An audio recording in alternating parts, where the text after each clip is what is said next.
पूर्ण धुका आहे, पूर्ण धुका आहे.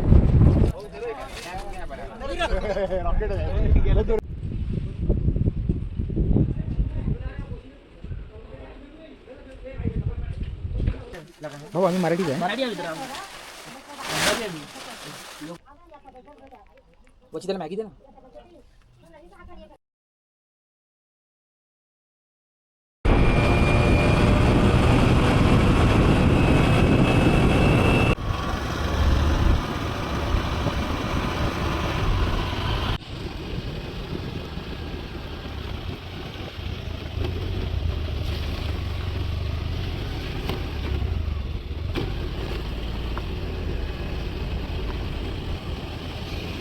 हॅलो गाईस, स्वागत आहे तुमचं पुन्हा एकदा तुमच्या भावाच्या यूट्यूब चॅनलमध्ये. तर गाईस, आज आम्ही आलो आहे हरिश्चंद्रगड एक्सप्लोअर करायला. एक एक करून सगळ्या गोष्टी आपल्याला एक्सप्लोअर करायच्या आहेत हरिश्चंद्रगडावरची. आणि मेन गोष्ट म्हणजे काय, रात्री आम्ही कॅम्पिंगसुद्धा करणार आहोत, त्यामुळे रात्रीचा अनुभव कसा राहतो हे पण आपल्याला अनुभवायला भेटेल. तर आता आम्ही येऊन पोचलो आहे बेस पॉईंटला. बेस पॉईंटला आल्यावरती इकडे राहण्यासाठी वगैरे भरपूर अशा सोयी आहेत, त्यामुळे काही चिंता करायची काही गरज नाही. हे आहे हॉटेल आणि हॉटेलच्या इकडून तुम्हाला मी एक व्ह्यू दाखवतो हरिश्चंद्रगडाचा. एकदम वरती टोकावरती हरिश्चंद्रगड. तर पूर्ण फिरून असं ट्रेक करत करत करत आपल्याला वरती टोकावरती जायचं आहे. तर आम्ही येऊन थांबलेलो खाली ट्रेकर्स पॉईंट करून एक छोटंसं हॉटेल आहे, तिकडे थांबलेलो. तिकडे थोडा आराम केला, तिकडे दुपारचं जेवण वगैरे करून नंतर मग आम्ही ट्रेकिंगसाठी आता सुरुवात करतो आहे. तशी वाजले दुपारचे 3:30. मेन गोष्ट म्हणजे सांगायचं म्हणजे, जर तुमच्याकडे स्वतःचे पर्सनल जर टेंट आहेत तर तुम्ही वरती जाऊन कॅम्पिंग करू शकता. जर तुमच्याकडे पर्सनल टेंट नाही आहे तर जे हॉटेल आहे मी ट्रेकर पॉईंट करून त्यांचं मी तुम्हाला पुढे बॅनर पण व्हिडिओमध्ये ॲड करेन. तर त्यांच्याशी कॉन्टॅक्ट करून तुम्ही वरती कोकणकड्याला त्यांचे टेंटसुद्धा लागतात, तर तिकडे तुम्ही कॅम्पिंग करू शकता.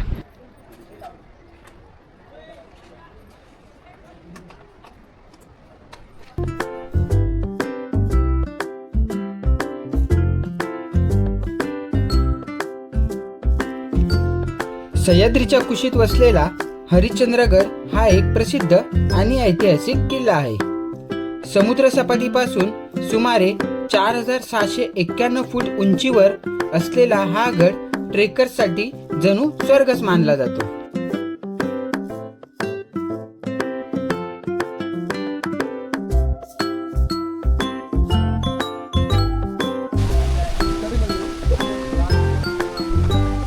लोक फिरून खाली उतरतात आहे आणि आम्ही आता वरती चढतोय.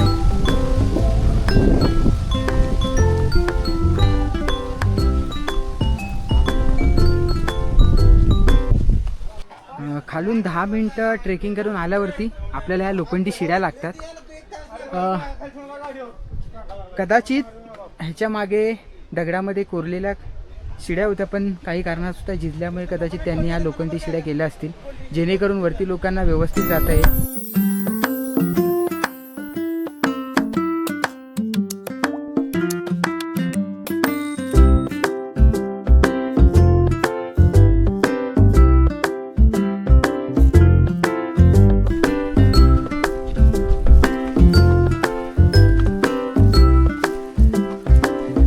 पुन्हा भिजलाय मागून तू. काय आलं रे? ट्रेकिंग करायची आहे. हा 15 मिनिटातच.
गाईस खालून येताना ना काही लोकांनी अशी डोंगरावरती ना नावं लिहिली आहे, तर प्लीज हे करू नका, कारण हे गडांवरती शोभा देत नाही.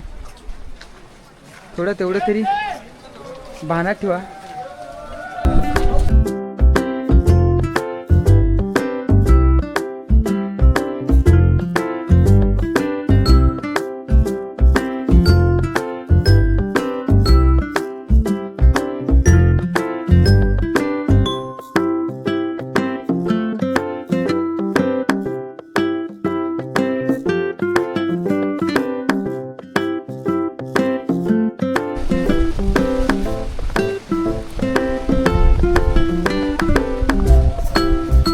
भाई हाच रस्ता आहे काय?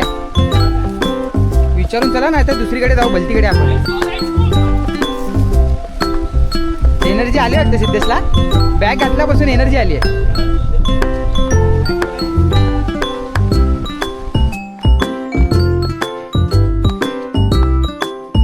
इकडे ही एक गोष्ट आवडली की रस्ता चुकू नये म्हणून दगडावरती ॲरोचे निशाण केलेले आहे, जेणेकरून कोण रस्ता चुकणार नाही आणि व्यवस्थित वरती हे करेल. खूप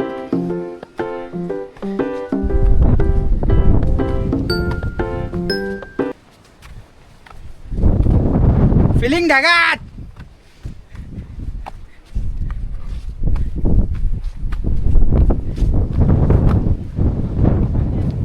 पूर्ण धुकं आहे, पूर्ण धुकं.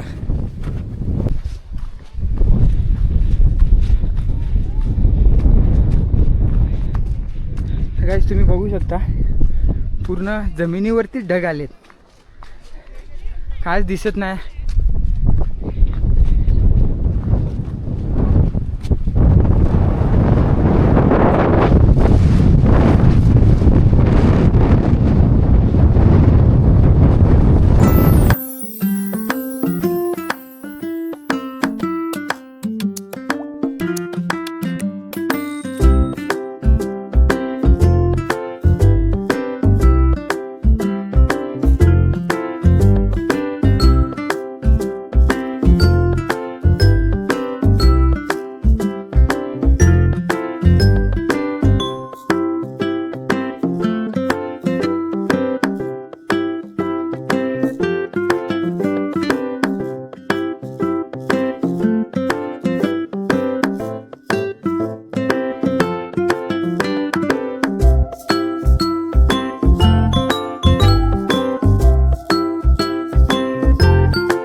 तर गाईस वरती आल्यावरती एक छोटंसं मंदिर लागलं आहे. कोणतं आहे? कदाचित शिवपिंड आहे. थांबा तुम्हाला दाखवतो.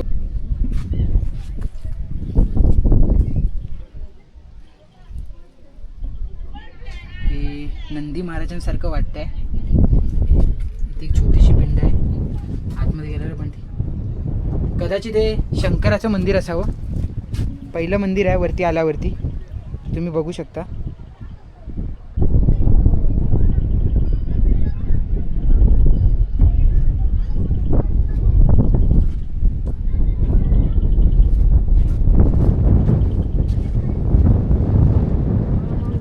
तर गाईज फायनली आता आम्ही येऊन पोचलो आहे केदारेश्वर मंदिराजवळ. सो तुम्हाला व्ह्यू दाखवतो, खूप छान येतं इथून. हा बघा. तर चला थोडं जाऊया पुढे आणि जवळून दर्शन करूया बाबांचे. केदारेश्वर मंदिर हे हरिश्चंद्रगड येथे असलेले एक प्राचीन शिव मंदिर आहे.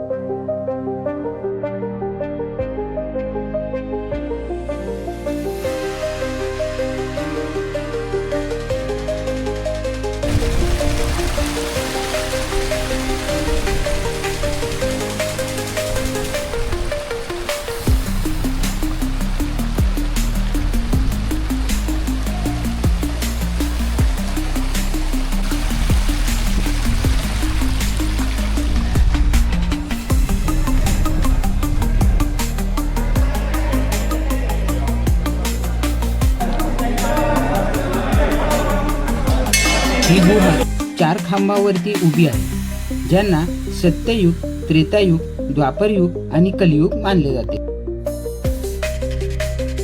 सध्या यातील एक खांब उरला असून तो कलियुगाचे प्रतीक मानला जातो. असा समज आहे की जेव्हा हा खांब तुटेल तेव्हा या जगाचा अंत होईल.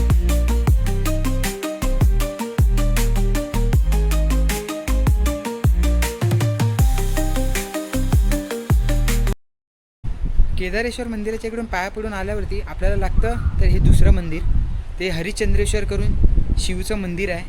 तो आता धुक्यामुळे थोडं व्यवस्थित दिसत नाही, पण ह्याच्यावरती जे कोरीव काम केलेलं आहे मंदिरावरती त्यासाठी हे खूप प्रसिद्ध आहे. तर आपण बघू, आता आतमध्ये जाऊन थोडं जवळून कॅप्चर करण्याचा प्रयत्न करू. जर दिसलं तर खूप अप्रतिम आहे, फक्त तुम्ही आनंद घ्या याचा.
हरिश्चंद्रगडावरती वसलेले हरिश्चंद्रेश्वर मंदिर हे एक अत्यंत प्राचीन आणि अद्भुत शिल्प आहे. हे मंदिर सुमारे 6व्या शतकात कलचुरी राजवंशाच्या काळात बांधले गेले असून हे दगडी वास्तुकलेचे उत्तम उदाहरण आहे.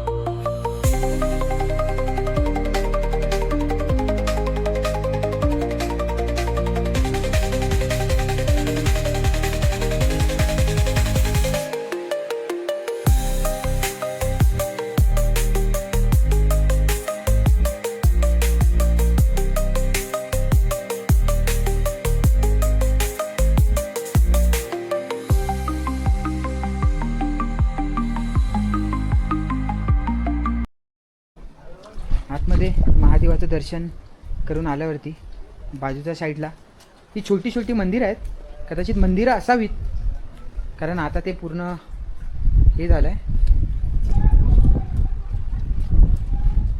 पाण्याच्या कुंड्या वाटतं.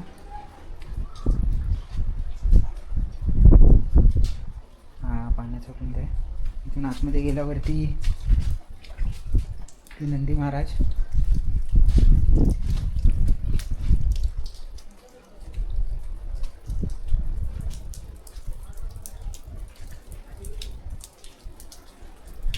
आतमध्ये जाऊन बघूया. हा विठ्ठल आणि रुक्मिणीची मूर्ती आहे. आता अंधार आहे त्यामुळे व्यवस्थित दिसत नाही, पण आपण बघू. जर सकाळी जर आपल्याला यायला जमलं तर आपण परत एकदा शूट करूया. इकडे काय आहे?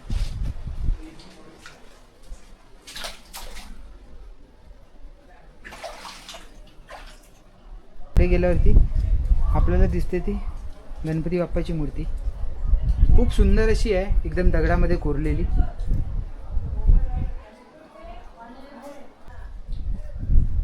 गाईस तुम्ही ना फक्त ना मंदिराचा कोरीवकाम बघा. एवढा बारीक बारीक कोरीवकाम केला आणि त्यामुळे एवढं सुंदर दिसतंय ना. आता ॲक्च्युली धुका आहे त्यामुळे ते व्यवस्थित कॅप्चर नाही होत आहे.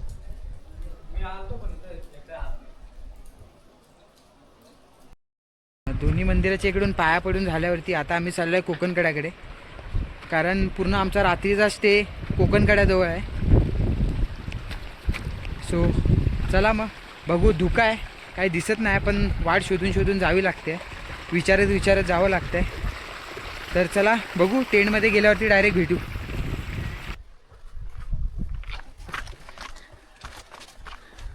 आहे ना असली ट्रेक. सांभाळून चढ रे.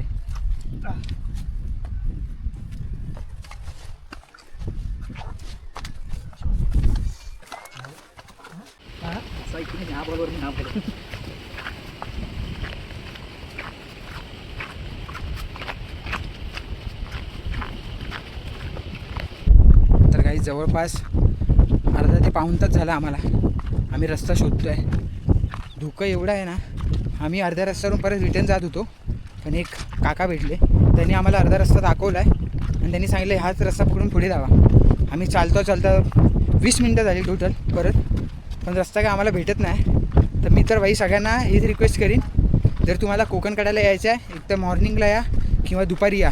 संध्याकाळी 5-6च्या नंतर यायचं ट्राय करू नका, कारण पूर्ण धुकं आहे आणि पूर्ण अंधार दिसत आहे. तुम्ही बघू शकता माझ्या मागचं पण काही दिसत नाही. बिचारे सिद्धेश आणि आदी आहेत, हे दोघंजणं रस्ता आपला शोधत पुढे चालले. हा तुम्हाला दाखवतो बघा, हे दोघं चाललेत पुढे ॲरो शोधत. नेटवर्क आलं वाटतं कारण माझा मेसेजचाही वाजला. बघू आता एक छोटंसं काहीतरी दिसलं आहे. कदाचित आम्ही पोचलो आहे वाटतं.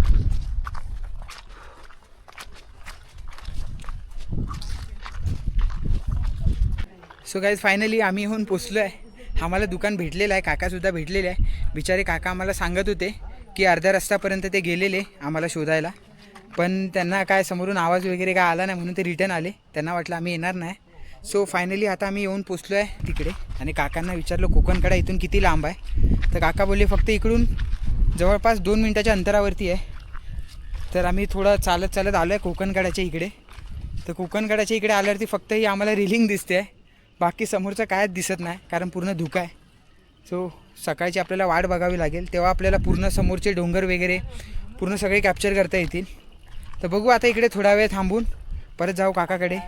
तोपर्यंत काका टेंटची वगैरे व्यवस्था करतात आहे. तर गाईस थोडा आम्ही आता फ्रेश वगैरे झालो आहे जरा, आणि काका बोलले की जेवण बनायला थोडा वेळ लागेल.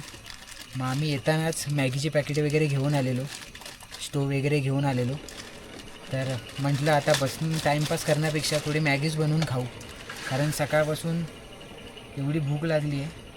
तरी आम्ही खात आलो आहे, पण मगाशी रस्ता चुकलो आणि पूर्ण हालतच टाईट झाली. सो बघा सिद्धेश आता मॅगी बनवतो आहे.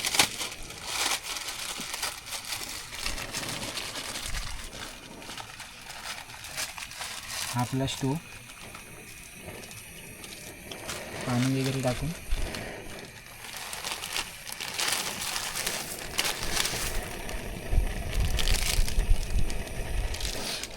तर काय इथे पाऊस वगैरे आता चालू झाला आहे, पाऊस वगैरे खूप आहे.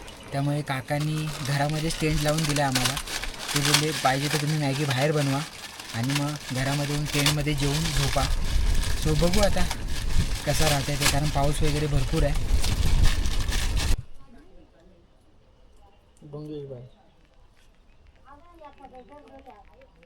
वची त्याला मॅगी दे ना.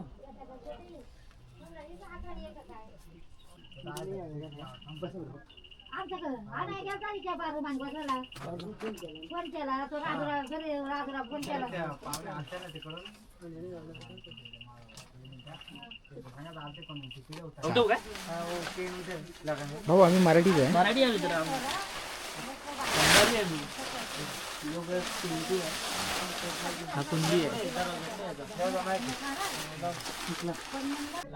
सगळ्यात फायनली आमची मॅगी बनवून झाली रेडी आणि आम्ही आलो टेंटमध्ये खायला. बघू शकता.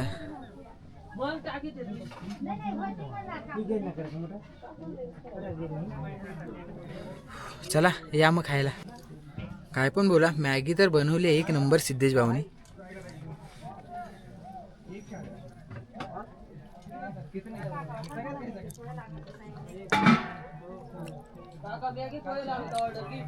थोडा कांदा आणि टोमॅटो असता ना क्लास.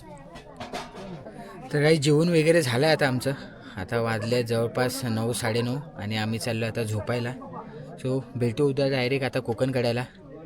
तोपर्यंत good night. Siddhesh good night. वा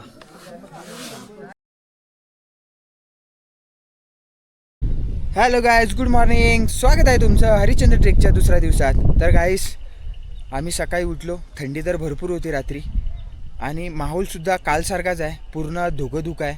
तर आम्ही जिकडे टेंट करून राहिलेलो तिकडे काकांना विचारलं की हे धुकं कधीपर्यंत क्लिअर होऊन जाईल पूर्ण करून. तर काका बोलले 9-10 वाजेपर्यंत झालं तर ठीक आहे, कारण तेव्हा थोडं ऊन येतं, त्यामुळे थोडं क्लिअर झालं तर ठीक आहे, नाहीतर मग धुकं असंच राहणार कंटिन्यू, कारण पाऊस आहे त्यामुळे धुकं तर येणं साहजिकच आहे. तर बघू, थोडा वेळ वेट करू आणि जेवढ्या गोष्टी आपल्याला एक्सप्लोर करायला भेटतील कोकणकड्याला तेवढ्या आपण एक्सप्लोर करू. चला.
तर गाईस, आता वाजल्या जवळपास 11:30. आम्ही 9:30 वाजल्यापासून कोकणकड्यावरती होतो.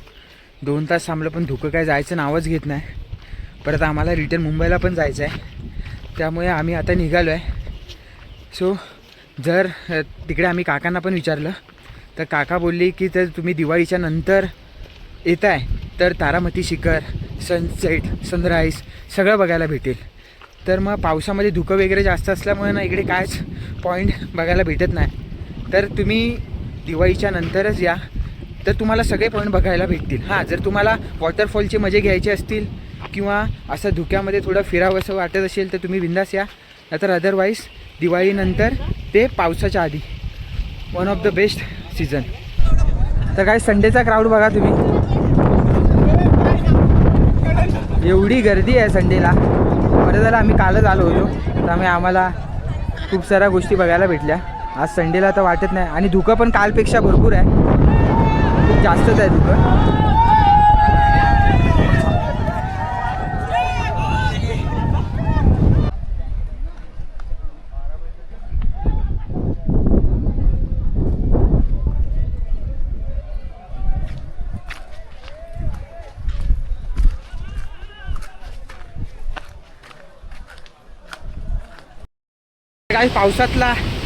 पावसातला हा अनुभव खूप जबरदस्त एकदम.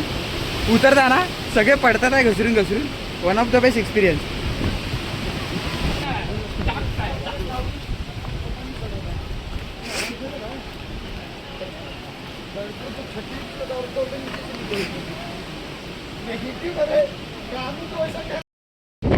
तर गाईस, पावसात ट्रेक करण्याचा आमचा अनुभव खूप छान राहिला.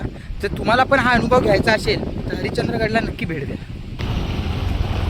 जर तुम्हाला हा व्हिडिओ आवडला असेल तर नक्की लाईक करा, शेअर करा आणि चॅनलला सबस्क्राईब करा.